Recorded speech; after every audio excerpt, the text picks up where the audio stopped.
Zoom is not allowing me to promote people to panelists. So we have some people over there. I don't know if you want to do that or give me host back. You should be able to do it now. There we go. Okay. All right, Sulabh, I think we've got all of our kinks worked out. You can go ahead and get started whenever you're ready. Yeah, I'm just waiting for a few other members to join so that. Okay. I've got some people I'm moving over now. Mm-hmm.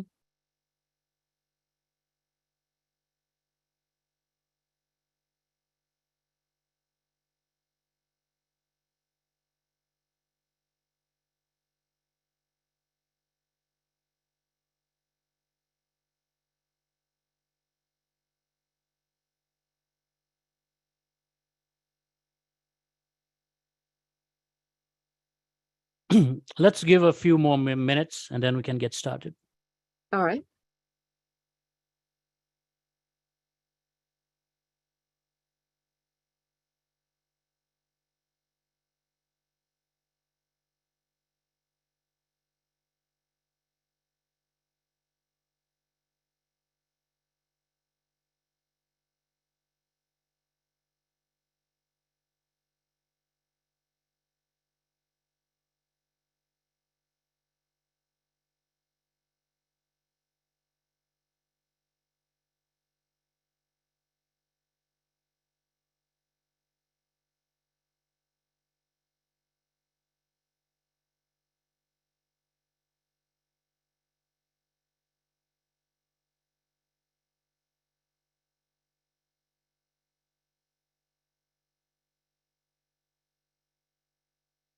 Janice, can you see my shared screen? Yes, I can. Okay. Yeah, let's give one more minute and then I'll get started. Okay.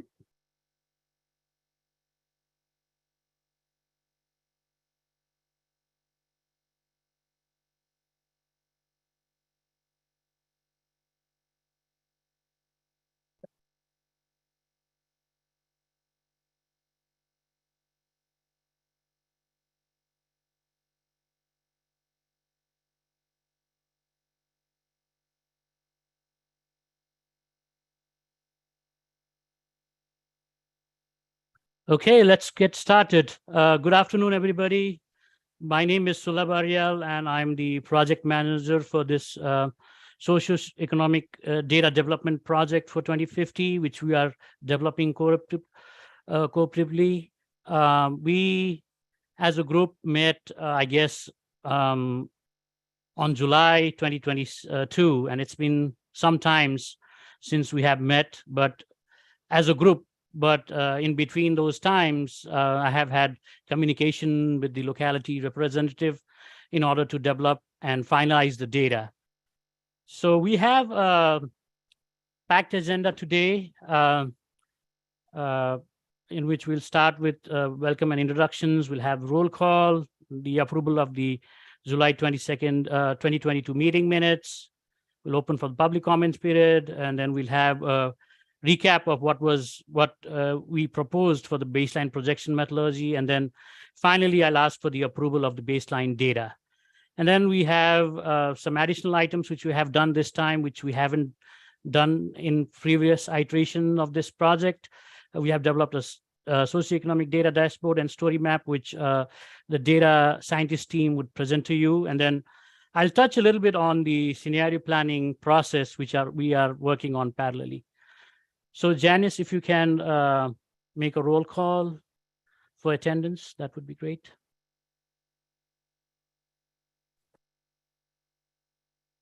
You're muted.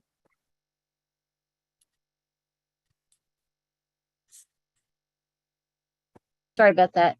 Do you want me to read the attendance? We don't have like a formal membership list for this as it's a work group. Do you want me to read attendance from our Excel, our email list, the people that we invite to participate? Yeah, from the localities as well as the state agencies and GRTC.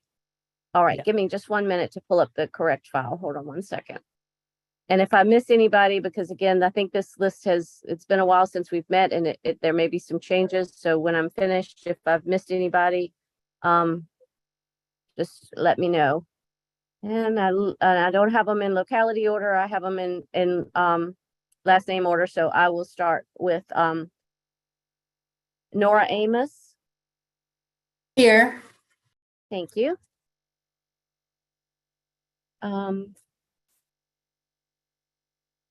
Seth Humphreys. Here for Henrico, and I've also got Molly online, Molly Mallow online as well. So she'll be helping me out. All right. Second. Kelly LeDuc. I'm here. Hello. Hi.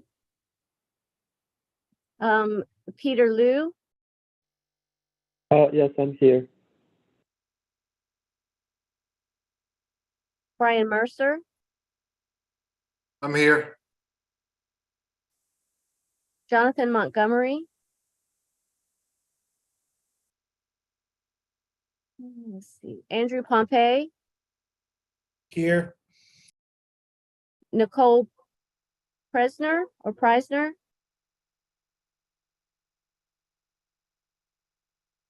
Patricia Robinson.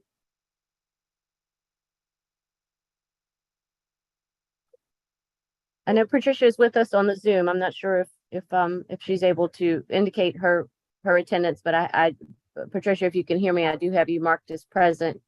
I have Corey Robinson, Jay Ruffa,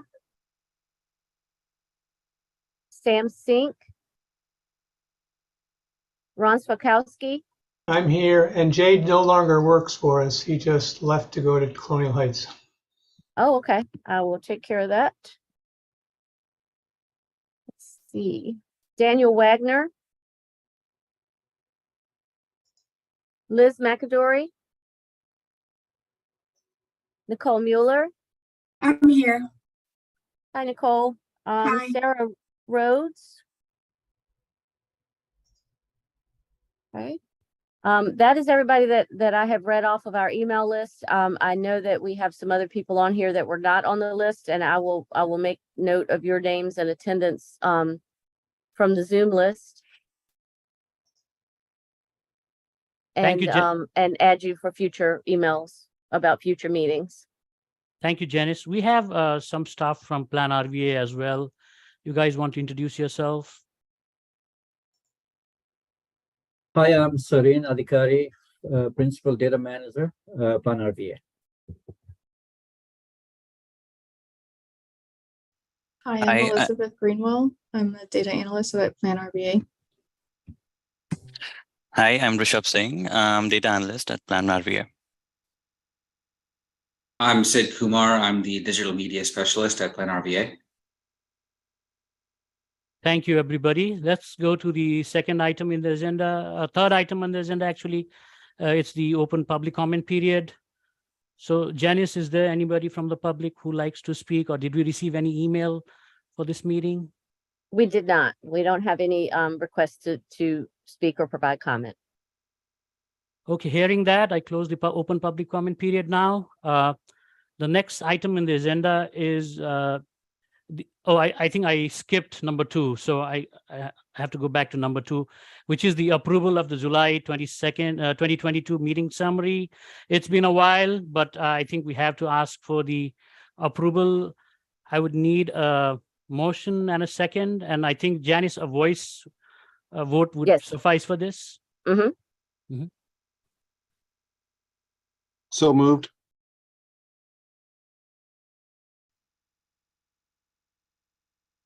Second by Andrew Pompey. We have a motion and a second. Any further discussion? All in favor of aye? Aye. Aye. Anybody oppose? Abstentions? Okay, thank you. The meeting summary gets approved. The next item in the agenda is the Horizon Year 2050 Baseline Projection Methodology recap. So this was discussed in our previous meeting with some changes while actually developing the data. We did some tweak on what was proposed. So the proposed basic methodology is basically we develop our 2050 horizon year baseline data using the 2017 base year data. We decided that we will not be developing any new base year data because of COVID implications. And also, since Census 2020 was released at that time, so also so that we review the 2020 population numbers to finalize this the data for 2050 as well, so that we also look at 2017 as well as 2020 for population numbers. So 2020 census population numbers basically are said to be from April 1st. So the COVID related implications was after March, I guess. I think March 15th was sometime when we could say that world got shut down. So I don't think so. In the population number, there were much of COVID implications, but there was a lot of implications in employment and other things. That's why we would ignore all those different data for the projection, but population numbers were taken into consideration. So we are doing a top-down approach, basically for the future year. We developed the jurisdictional control total first, and then distributed to the TAZs, which are the transportation analysis zones, small geography comparable to block groups, census block groups, or smaller than those. Then we would distribute the population, employment, and other derivative data to the TAZs based on current trends. 2 independent projections were done, population and employment. Other attributes were directly dependent upon population. And we decided that if no data is available for the future, we keep that variable constant as what it was in base year, or in some cases, whether if it's applicable, we use the 2020 census data. So let's go down about population. We established the county-wide control total first. As we have done in the past, localities were able to use the Weldon-Cooper projections as the baseline and deviate from the Weldon-Cooper threshold by plus or minus 10%, or even could go beyond that, providing any supporting documentation. RRTP staff also developed a cohort component model by 5-year age cohort for sex for 5-year intervals. This was basically for looking for the K-12 enrollment, the proportion of population which would be under that particular age group. So that was basically developed for that propose. So population, here's the final numbers. As we can see, you can see the 2017 numbers, the census 2020 numbers, and then the 2050 numbers, which we decided upon. Most of the localities agreed with what Weldon-Cooper had provided. Only Charles City County and Hanover County to some extent, and Richmond deviated from what the Weldon-Cooper projection was. So overall, the regions population projection was only 0.74% more than the overall Weldon-Cooper projections. If you look at the growth rate, there's an overall 34.23% growth rate growth over the course of 33 years. And if you look at the annual growth rate, it's 1.04. It's not compounded, but the annual growth rate is 1.04. All the localities are growing except for Charles City County, which is declining a little bit.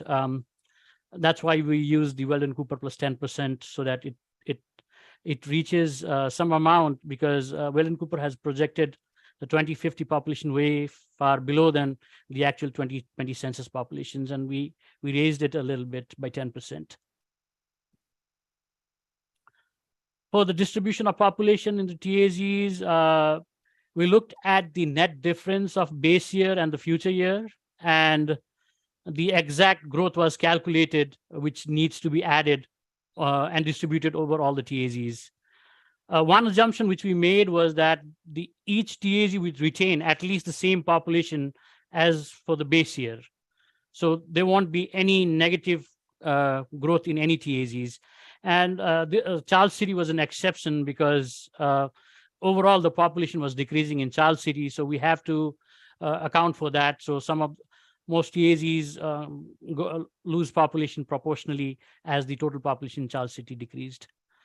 So the TAZ population was basically first decided based on major development projects or the pipeline projects. This information was either provided by the jurisdictions or researched by our team here. We did an online and print media and press release research, and we created a list on all the pipeline activities. Once the growth based on the pipeline activities was distributed, the remaining distribution was mainly done looking into two factors. The first was we looked at the 2045 distribution, which we had done in the previous round of socioeconomic data, and also looked at any potential new changes since that data was developed in 2019. So some of the major changes which we hadn't captured at that time was the Green City development in Henrico County, the Powhite Parkway extension corridor in Chesterfield County, and some of the nodes which were proposed in the Richmond 300 plan. So all those were captured. And then we also reviewed the locality comprehensive plans, including those we are being currently developed, like the Henrico Next or Envision Hanover plan. And based on that, we allocated the remaining population. And then once staff here reviewed the population and distributed it to the TAZs, we provided that list to the locality staff, and based on the local knowledge, staff in some cases tweaked the population and employment from one TAZ to others, and then that was finalized. The housing units, households, basically we calculated households first, which is the occupied housing unit based on population in housing units. We established the average household size based on 2020 census numbers. The general trend in research says that the average household size is decreasing in the future. So we kept the average household size fractionally smaller in some of the TAZs than it was in 2020 census. So once we have the average household size, we calculated the population in the TAZs. The average household size, basically we looked at two different things. First, we looked at the TAZ level, if that TAZ had population in 2020. For many TAZs which didn't have any population in 2020 and are growing in 2050, we use the countywide average household size. And then we established the vacancy rates. The vacancy rates was kept constant based on 2020 census numbers, same as the average household size. If there was housing units in the TAZs in 2020, we kept that vacancy rate. If it didn't have any housing units, we kept the countywide vacancy rates for 2020. So here is a summary of the housing units, households in the Richmond region. As we can see, housing units, 614 housing units projected for 2050. Household, which is the occupied housing units, is 580. So we have a vacancy rate overall for the region 5.43, which is pretty healthy, I think. 5 to 7% of vacancy rate is considered healthy because people have that housing choice to move from one place to another. And the average household size for the region is 2.48. It varies between different localities. I think Richmond being the lowest at 2.06, and Powhatan being Hanover and Powhatan, maybe Chesterfield, Hanover, and Powhatan in the higher ranges. Group quarters, there were significant changes in the group quarters population. So the 2017 group quarters population was basically based on 2010 census. So when we developed the data in 2019, that was the most recent information we had. We did call to some of the group quarters for their, the bigger ones for their exact numbers at that time. But mostly, I would say like 95% of the data was basically carried over from 2010.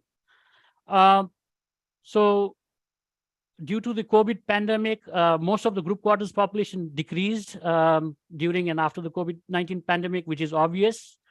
But even before that, census 2020, which is again the data, which is supposed to be a snapshot from April 1st of 2020, which is, I would say, in some aspect before the pandemic. Even at that time, the group quarters population in Richmond region had decreased. I think overall, and mostly we kept the group quarters population, which we calculated from 2020 census, constant. We did call some of the group quarters, but they were still coping. Mostly the smaller ones, we didn't make any call, but the bigger ones didn't have any massive changes that we could actually get from them. So the group quarters population was kept constant, mostly constant from 2020 census. So we see that there is a decrease of about 5,000 group quarters population from 2017 to 2050. K-12 schools and college enrollment. So for the K-12 school, the growth is mostly accounted for the public school enrollment. As population increases, the share of the population for school-going age children also increases, which is mostly accounted for the public schools. The private school enrollment were kept constant to the 2017 base year, or we did call to some of the other private institutions for current enrollment. And we did get some different numbers from some of those. But unless we received any projections for the future, those were kept constant with 2017, or if we get the latest information, 2020, 2021, 22, we kept that information. School enrollment was hugely impacted due to COVID-19 pandemic, as we all know, as dropout rates, homeschooling rates, as well as the religious exemptions rate increased in 2020 and 2021 as compared to 2017.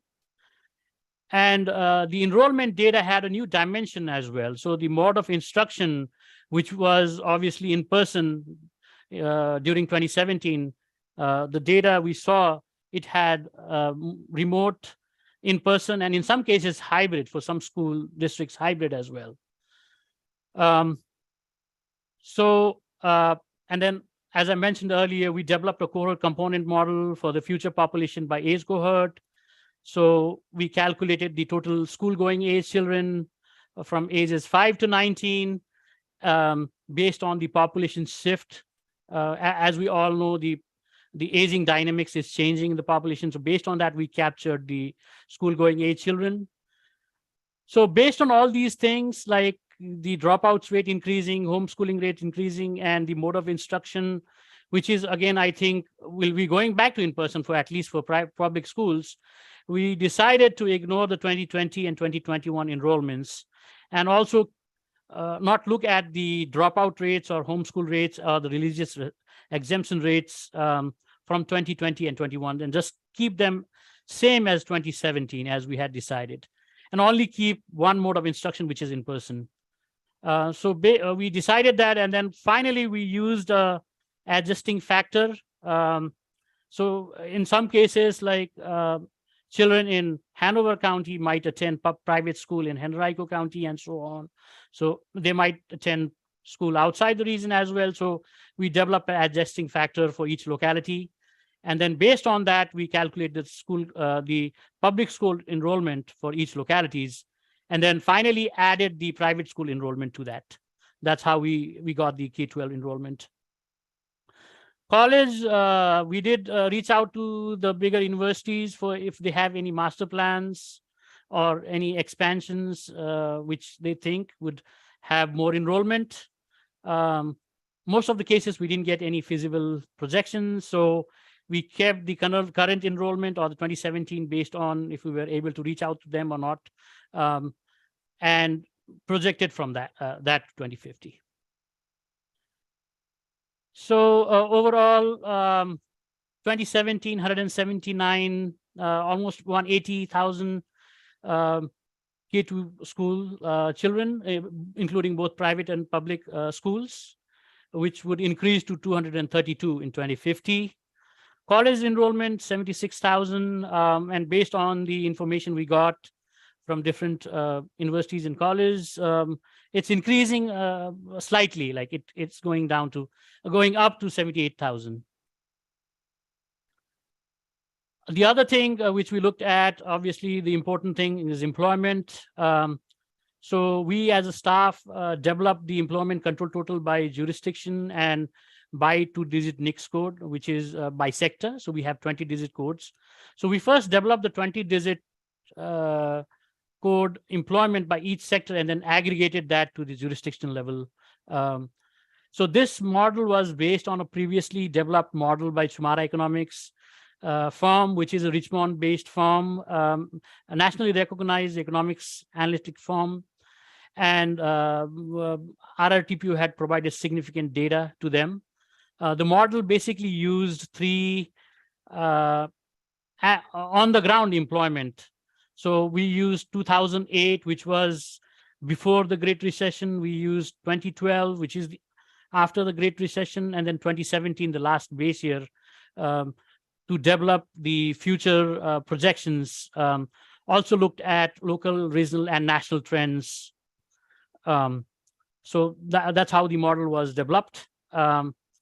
So whatever we developed based on that model, we called it as the baseline employment projection. So any new employment which would be of very big potential. Let's say we decided on 1,000+ jobs, that could be added to the baseline employment projection. So we had 3 big employers coming with more than 10,000 jobs, like CoStar in Richmond, which is supposed to be more than 2,000 jobs, Lego in Chesterfield, 1,761 jobs, and Project Rocky in Goochland, 1,000 jobs.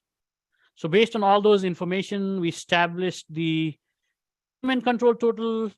The 2017 numbers based on the VEC data was 550, and based on all those different data, as well as looking at national trends, the 2050 employment was 716. That's a 30% growth rate in 33 years, and an annual growth rate of 0.91. So pretty healthy. In comparison to Hampton Roads, I think they had only projected 17% population growth and maybe 13 or 14% employment growth. So based on that, our region is growing significantly. Employment distribution was done in the same way as the population was distributed. So we looked at the net difference between what was the base year employment for each locality and the future year employment. There's a typo, there should be an employment rather than population. And the exact new employment was calculated, which needs to be added. Again, as population, we assume that each TAZ would retain at least the minimum, at least what the employment was in 2017. So there is no negative growth in any TAZs. Similarly, like the population, the TAZ employment growth was first distributed using the major development or pipeline projects, which was developed by staff, as well as based on research, as well as the information provided by the locality staff. One more additional step to this was that in some cases we had the direct employment, like in cases of CoStar or Rocky, it would say this many new jobs would be created based on these projects. But some of the other projects or the commercial activities would just give us square footage. And this square footage was converted into employees based on industry standards. So we created an average of all different industry standards. And then based on that, we converted the square footage to employment. So again, once that was done, not all employment difference was fulfilled by the pipeline activities. After that, we looked at the 2045 distribution again, and any potential new changes with, which was not there at that time. As I mentioned earlier, Powhite Extension Corridor, Green City, those were the major ones. And then we also, again, reviewed the locality comprehensive plan to look at those employment nodes where the comprehensive plan says that there would be growth. And based on those information, we distributed the remaining population employment. and that way we fulfilled the difference. Once again, once this was done, we provided this information to jurisdictional staff, and the employment in some TAZs based on local knowledge by jurisdictional staff were tweaked, and that was finalized. The final thing is the autos. We need this information as well for our socioeconomic data. So our TPO staff did a significant research on local, regional, and national trends, current and future trends, to look at the auto ownership rates. The current trends, if you look at last 10 years or 20 years, it shows an increase in auto ownership rates. That's a fact. But if you look at many of the research papers, it says that the future auto ownership rates would decline. So we have these contradicting things, which the existing data says it's increasing based on last 10, 20 years of data, whereas the future research papers are saying that the ownership rates would be decreasing. So what staff did was we just use try to use what was the auto ownership rates in 2017, try to keep it constant. In some cases where we thought that the auto ownership is likely to decrease because of very high auto ownership rates, mainly in some of the rural localities, we decreased it slightly, very fractionally from what it was in 2017. But again, the autos in the region, and this is just private autos for personal use, which is mainly for commute purposes. That was 883,000 based on the DMB data, which we collected around 2018 for 2017. And what we are projecting for 2050 is 1.1 million. So obviously, as population increases, auto ownership is based on the household and population, so it increases as well. So I think that's all I have for the methodology recap.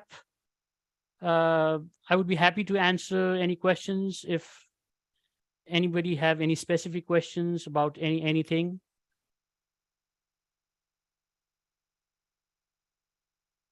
Hi, Philip. This is Enhua. Can you hear me? Oh, I just have a question on the regional total population growth rate. And just want to make sure, is it 1.04 for annual growth rate? Yeah, it's not compounded though. It's not compounded. It's annual growth rate, not compounded. Oh, okay. Yeah, just making sure. Just checking. Yeah, if we compound it, it's going to decrease definitely. Oh yeah, it makes sense. That's all my question. Thanks.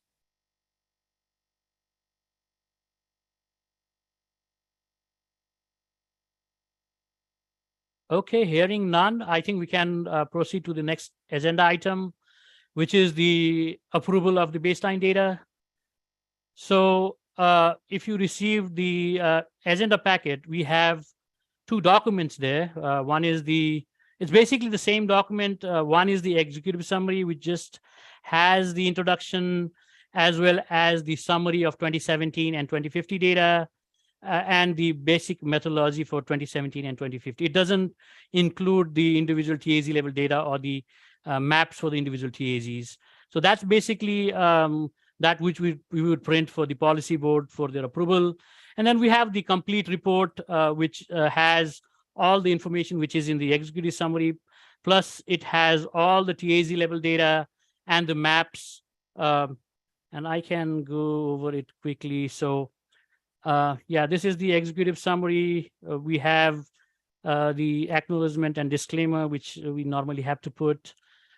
We have the RRTPO policy board members. We have the socioeconomic data work group members list, principal staff. And then obviously we have the introduction. Why are we doing this? And then we have the summary for 2017 and 2050. And then we have the methodology for 2017, which is basically what we did previously, no changes from what we did previously. And then the new thing is the methodology for 2050 data. The other document, which is the full report after that, includes the jurisdictional map and data. So you have each of the localities by the TAZs, and then we have the TAZ level data for each locality. So it goes by alphabetical order. We start from Ashland, Charles City County, Chesterfield, and so on. So this is something which we have done in the last couple of iteration of socioeconomic data. But this time you will see that we have developed some other visualization tool which goes beyond just the static maps and tables, which is the next agenda item. But before that, I would just like to give you the glimpse of what the future 2050 future year summary table is like.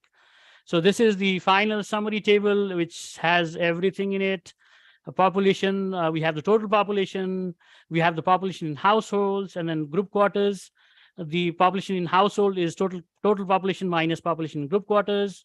We have the housing data, which is housing units, which is all housing units, and then the household, which is basically the occupied housing units, which is the vacant units, total units minus vacant units.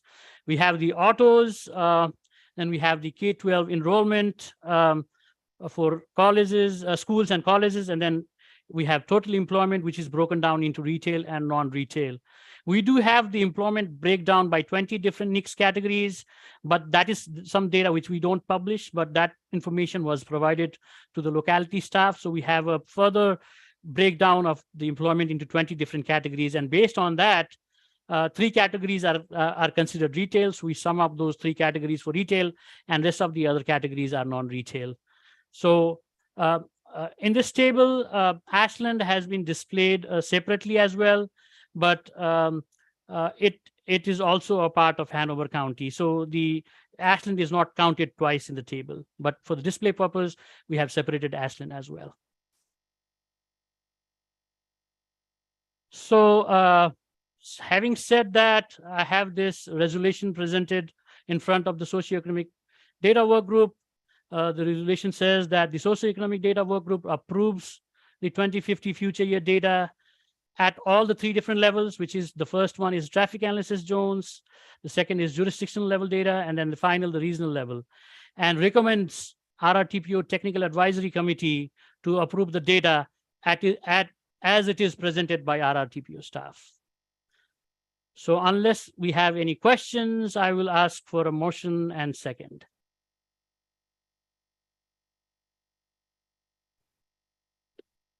This is Seth. I move to adopt the resolution as stated.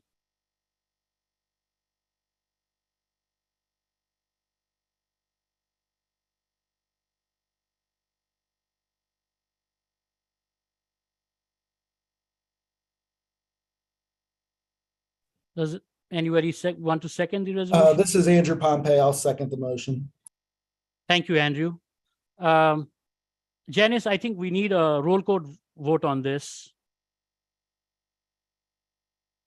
We're gonna ask you just a seconds. Okay. Bear with me 1 second. Let me get back to that correct screen. Miss Amos, Aye. Mr. Ashby, Aye. 1 second again. Do we have I can't remember. I'm sorry from the roll call, but do we have Jonathan Montgomery from Goochland with us? No, I don't see him. Okay, he's not present. Mr. Pompey, Aye. Mr. Humphreys, Aye. Miss Leduc, Aye. Mr. Mercer, Aye. Mr. Swakowski, Yes, aye. Mr. Wagner. Don't have Daniel Wagner either. I apologize. Miss Robinson, we have Miss Robinson, but I don't believe she was ever able to move over as panelist, so I won't be able to record her vote. Mr. Liu, Aye. Miss Mueller. Aye. Okay, Sulov, did I miss anybody who needs to vote? I think that's it. Okay. Chet is not present from Plan RVA, so I think we're fine. Okay. thank you, everybody. I think the motion carries. Motion carried, yes. Thank you so much. The next item in the agenda is the socioeconomic data dashboard, which Serene and his team would present. And I'll stop sharing my screen so that Serene can start sharing his screen. Thank you, Srila. And thank you everyone for this opportunity to present. You need to stop sharing so that. Okay. Great. Thanks. I'm going to share my screen now. And I'll be quick on this one. Can everyone see Data Hub?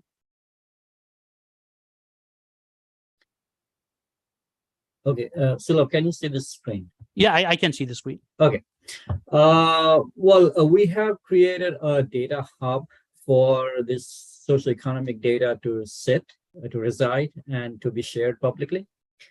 It has got a public link that Sulabh is going to share with you all, and that can be used to view this screen, which has 4 individual tiles on them. 2 of them are the reports, executive summary and full report, which you can access from this hub. And it will open up as an inbuilt, in an inbuilt window that you can just move around, read. There is also a function that you can open it up as a PDF document and then print it or save it to file. This holds true for both the executive summary and the full report. And we have also created a kind of a executive summary of story map using a story map, so that for those of you who want the information within 2 minutes, that would be the right place to go to, and also a data dashboard that I will be explaining to you in a little bit. But before that, let me ask Elizabeth to share her screen and then present her story map, and then I'll continue with the dashboard and how to navigate that dashboard. And let me stop the screen, and Elizabeth, you're on. All right, let me start sharing. All right, this is the socioeconomic data report as a story map. And the story map is a great starting point for exploring all the data and all the information. It provides a short explanatory text about the purpose of forecasting socioeconomic data. There are summary tables from the report in case you just want to quickly compare holistically 2017 and 2050 by jurisdiction. If you click on these, you'll also be able to view them larger. Built into the story map is this web experience feature, which will allow for viewing the data by traffic analysis zone. Let me get that loading. Where as you move around the map and zoom in, the table will refresh. So it's easier to find the TAS. You can select on a TAS in the table and it will zoom and highlight that TAS for you. If you hold down Control on your keyboard, you can select multiple TASs to highlight and view. This feature, you're also able to open it in its own tab if you want to view it full screen. This button at the right of the table will allow you to download the data. This button with the eye will allow you to show or hide columns in case you don't want to scroll across the table to find what you're looking for.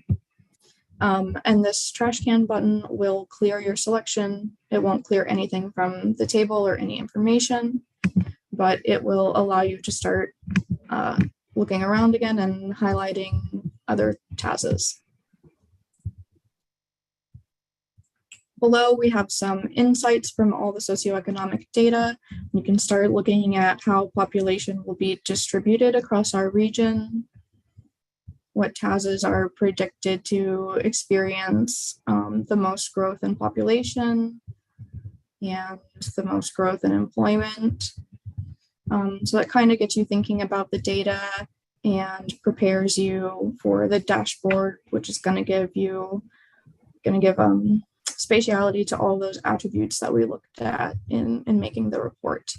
And lastly, at the bottom, there are links for the dashboard and the summaries in the full report, just like in the Project Hub. So I'm going to hand it back to Serene, and he's going to go through the data dashboard. Thank you, Elizabeth. So coming back to the data dashboard from this hub, the fourth link will take you to a dashboard environment.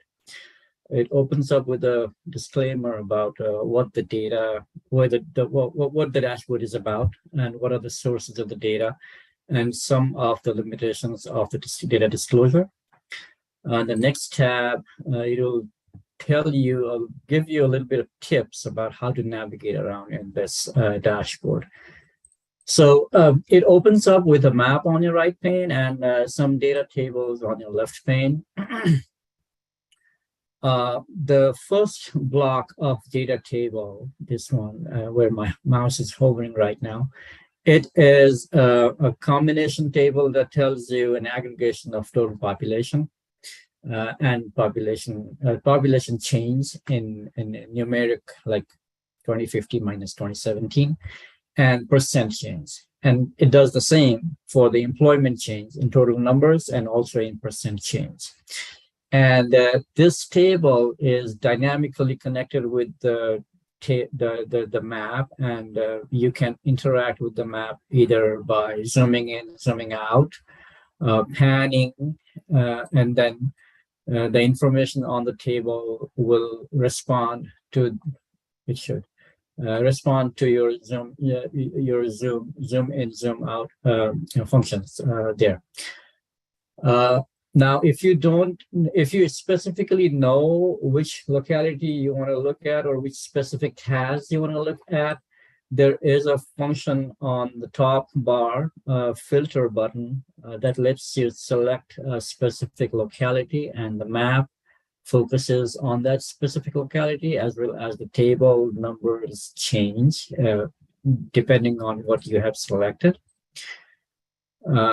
You can also make multiple selections. For example, many cases where Hanover and Ashland are sharing the overall county boundary, you can have both of them selected at the same time, or Ashland only selected at a time, and your table will reflect to show Ashland only data. Now, if you know your specific task that you're looking for, there is another filter button that allows you to select by task. Now, select by task will run together with select by locality, meaning that if you have not selected anything, it will give you options to select all tasks in the region, all 875, 74, but all tasks in the region. If you have made a selection there on the filter by locality, then the filter by task will only give you the option of selecting what tasks are there in that locality. And of course, you do have option to reset everything. And whatever you do using these buttons, it's going to reflect on the map, on this aggregation table, and also on the detail table down here. The detail table gives you 4 pieces of information: the total for 2017, the total for 2050, the difference, numerical, and percent for each task. So if the entire region is selected, it'll tell you that there are 1 out of 7 or 80 tasks that it can show the information for. Right now, we have redacted about 95 TAS because the employment records, the QCEW, the VEC requires us to redact certain TAS which do not qualify the data sharing rules. But eventually we will be redacting information only for the employment, not for the population, and that should be updated in a couple of hours when this gets updated the next time. But employment numbers will be available for 780 TASs, and population numbers will be available for all 875. And there is also a tool that lets you select, make a selection on the map, let's say, based using a rectangle or a line or a point, and it lets you select as many TAS as possible, as you want, and that will reflect back into this combination table, into this detailed table, and information will be reflected that way. So for some reason, our single point select option is not working correctly today, but we're going to fix that. Anyway, this is a tool for you to kind of start navigating around mostly for population and employment data, and aggregate numbers based on your selected areas or by county and multiple TAS. As I told you earlier, these could also select multiple at a time. So you're not limited to selecting only one. This is it in terms of data dashboard. And I'm sorry, there is more. So this is the first tab that shows population. The second tab will give you a map of the population count.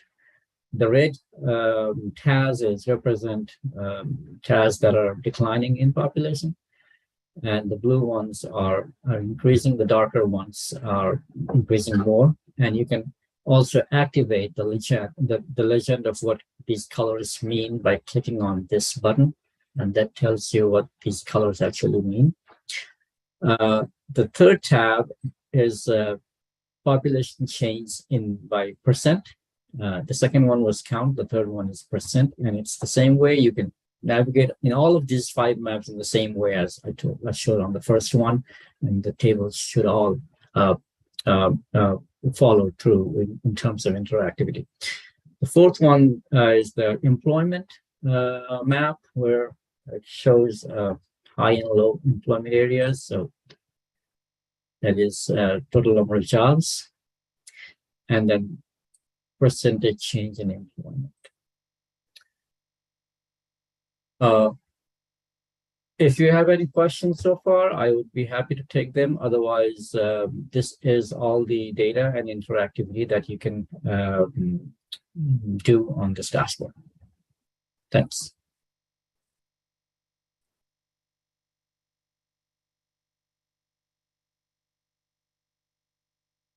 Thank you, Serene. And Elizabeth, do anybody have any question for the dashboard or the story map in general?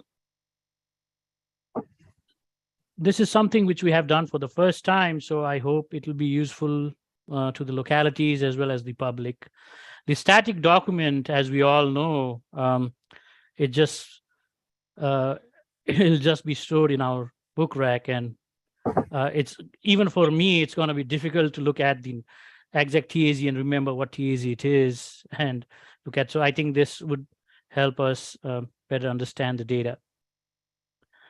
Okay, let me share my screen again.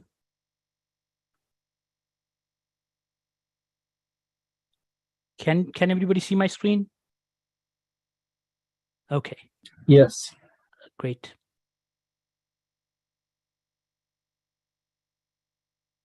So we have this link. This presentation would be shared with everybody after this meeting. So you have this link and you can click on that link. I think, Serene, it's open for everybody now, right? Anybody can view it. That's correct. It's open for public's view and interactivity. Everything works. Yep. So yeah, in your time, Please explore the dashboard, and if you have any questions or any suggestions, please forward it to our way so that we can make it better. So the next item in the agenda is about the scenarios development. It's something which is beyond the baseline projections. So as some of you know, we are working on developing the region's first scenario planning process, which we are calling the Pathways to the Future. So the main purpose for this scenario planning process is basically to develop a analytical tool for the region, not just for us as a region, but for individual localities as well, and perform a stress test for different futures. And based on those different futures, we could shape our policy direction. That's the ultimate aim. So as you can see in the graphics today, we have a region now. We have different forces of change. And based on all those different forces of change, those could be demographic changes, environmental changes, social and political changes, technological changes. Based on those, we develop our different futures for the region, and then we model them. And then based on the different tools which we will be developing in this process, we can evaluate all these different scenarios with a set of performance measures, and based on all those different performance, you could make an informed decision for tomorrow. So that's the whole aim for this process. So the next thing is the 2050 baseline and other scenarios. So the socioeconomic data, 2050 data baseline, as we are calling as the 2050 baseline data, which you just approved, is the 2050 baseline data. As we all know, it's a cooperative process which involved Plan RVA staff, locality staff, and other state partners. It was vetted by the localities. You guys vetted it, and it's eventually will be approved by the RRTPO policy board. So which again is made up of locality elected officials as well as state representatives. So again, it's same as locality vetting.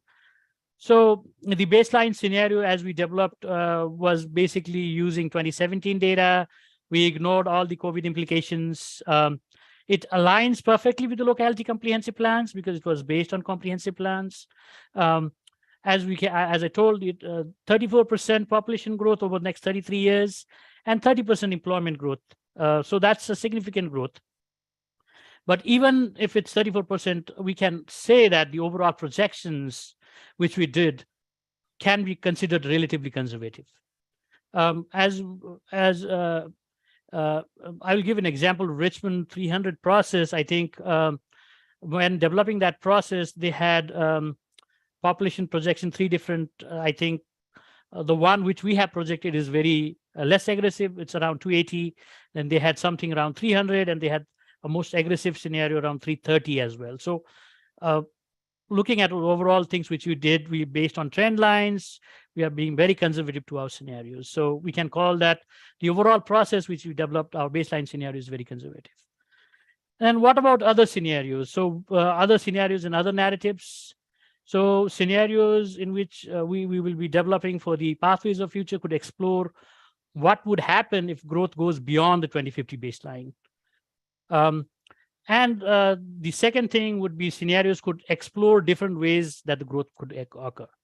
So more growth or even less growth, and the way we grow, like what would be the pattern we grow. Those are the important things which we'll be looking in developing the narratives for the pathways for the future. So when we frame the scenarios, there are certain elements which we looked at. So if we are thinking of more growth, economic growth is often a framing concept for greater growth, as we all know. So as we have more jobs, which means the population would increase, the jobs would increase, and that would give us more reason to stress test our transportation and as well as environmental systems in the region. There could be other framing concepts for greater growth, as listed down here. Those are only a few, like environmental migration. Let's say that there's a sea level rise, and the people from coastal regions of Virginia, they migrate inwards towards Richmond. That could increase the population. housing affordability is a key. So I recently read an article which said that DC has a new suburb, and the suburb is Richmond. So as we all know, it's highly expensive out there, and we still have affordable housing in Richmond region. That could be the key for greater growth. Our region could be an economic hub as well. We could have a financial hub as it went to Charlotte a couple of decades back. That could come back again. And flexible immigration policy, that's not just for Richmond region, that could be anywhere. If you have more flexible immigration policies, more people would be there. So that would account for greater growth. And then the other factor is nearness to DC. So if, let's say in the future, we have a high-speed rail or even a hyperloop, which can take people from Richmond to DC in 15 minutes, that would account for higher growth. So all these factors are just framing concepts for greater growth. There could be other reasons as well, but those are the ones which we have listed here now. And then there could be other frameworks on the variation of the vision of the future. So we could have a utopian vision in which everything is great and everything grows without giving any valid reason, or we could have a dystopian future in which we would have a doomsday kind of future in the future, like let's say the COVID type implication remains, the carbon level in the world increases, there's a global warming, sea level rises, and things like that. That could give us the dystopian future. And then again, once we have the greater growth or greater decline or whatever scenarios, we have to think about the land use patterns as well, which is the second step for the framing concepts. So we could think about more or less compact growth or sprawling as it is happening now, or maybe more than that, or we could have more or less resilient and adaptive growth, which is adapted to outside forces. We could have growth which is influenced by technology or climate changes or the political climate. We could see the change in the share of what the rural localities have for the population in the Richmond region. We could see if there is more growth in the outer loop of the Richmond region. So the outer loop is basically 64, 288, 295. I think that's the outer loop. And then the inner loop is, I think, Chippenham, Parham Road, Lavenham Avenue. That's kind of the inner loop. So we could have more growth between the inner loop and the outer loop. We could have more growth outside the outer loop. We could focus more on highways and transit corridors as we have been focusing now. It could be more dense than what it is now. But at the end of the day, we have to think about land use patterns which are both plausible and which would provide good stress for the region growth. So these are just questions which don't have easy answers. And I just want everybody to give some thought on this. And the final thing, I just wanted to give everybody a heads up on the actual numbers, what we have now. So looking at the population share in the Richmond region in 2017, the larger four localities, Richmond, Henrico, Chesterfield, and Hanover County, including Aston, that had like 93% of share, whereas the small four localities had 7% of population share. And that in our baseline projection, it's looking the same. It's increased by 1% for the rural localities, by 8%. If you look at the employment share, it's overall the same in 2017 and 2050. And if you look at the actual increase in population and employment, so we are adding like 337,000 people, out of which like 90% of the population is going in the rural, for larger localities, whereas only like 10% of the population is going in the smaller localities next 33 years. So that could change. Same with employment. Most of it is going, 93% is going in the larger localities. Only 7% of the new employment growth is going into the rural localities. That could change. And then again, I looked at the population growth component from 2010 to 2020. These are actual numbers. So 2020 total population for the region from census 2020, 2010 total population from census 2010, and the population growth, which is basically the difference between 2020 and 2010, And we broke down into those different components. So basically, the population growth is total growth. So natural growth plus migration. So natural growth is total number of births minus total number of deaths. And then we have the net migration, which we can calculate based on that. So the actual number of births and deaths for the different years, I got that data from Virginia Department of Health. So we have the actual birth and death numbers for each locality between those 10 years. So that was the natural growth only accounted for 32%. And the most growth in the region, 68% in those 10 years, that was based on migration. So we could play with this in the future. Let's say we keep the birth and death constant. As we all know, survival rates are increasing. People are surviving more. And then again, birth rates are declining. So this could balance out. But what about migration? So if we have flexible immigration policies, the net migration could double. That could be one scenario. So all these numbers are the actual numbers which we have, and I just wanted everybody to think. So we don't need any answers now, but I just wanted everybody to give a heads up that we are thinking of all these things in developing the narratives for the scenario planning. We have a scenario planning advisory committee. One of our members from the socioeconomic data, Seth from Henrico, he's also part of the scenario planning advisory committee. We have other local locality representatives, as well representatives from different segments of the society in the scenario planning process. We'll develop a charrette in which we have invited 100 or more different people by invitation only, and they will also help in defining this narrative. We'll also reach out to the public based on surveys and other sources. So all these things are coming up. So for the group, I just wanted to give a heads up on this. I don't want any, we could start discussion now, but I don't want anything because there's a lot to think about. So I don't want anything right now, but I just wanted to give a heads up. And then if you have any ideas about the things which we discussed, just provide me any thoughts you have in next couple of weeks, so that I incorporate that in the scenario planning development process as well. So I think that's it, unless anybody have any questions.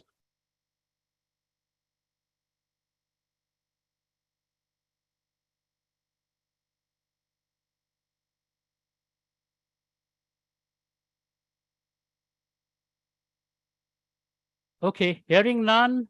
The last item in the agenda is closing. It's basically the action item which we need to do. So in closing, I would just say that the socioeconomic data approval schedule, the socioeconomic work group approved the data today. It is going to the RRTPO TAC for approval in the April 11th meeting, which is next Tuesday. And then it'll go for the RRTPO policy board, which I think today they decided that meeting would be on May 18th rather than May 4th. So we have some time for that. So I would ask the socioeconomic data work group members to contact with your TAC members. I know some of you are TAC members yourself, but if you are not your TAC member or representing your locality or organization, just let them know that the group has approved the data and that you are fine with the data, so that there's the TAC also approves this data with any hiccups. The second thing is that, as I mentioned earlier, I discussed a little bit about the scenario narratives for the scenario planning projects, the pathway to the future. If you have any thoughts or any ideas, just provide that information to me in a couple of weeks, so that I would have that as one of the proposals for developing the narrative. So again, it's a cooperative process in which we have the SPAC, we will have the public. I think the elected officials will also be involved in developing the scenario narratives. But if you have any ideas, any thoughts, you're most welcome to send that my way. And I think that's it. Unless we have anything else, I think we are done. And I think this is the last meeting for the socioeconomic work group for this round. I thank all the members for their time and the feedback they have provided for this process. and hopefully we'll meet again for the development of the next socioeconomic data development process, which is going to be a big one because we are going to have a new base year, most probably 2025, which is difficult than just developing the future year. So until then, I would thank everybody. Thank you, Sulab. Thank you. Thanks, Thank Sulab. you. Thank you, Sula.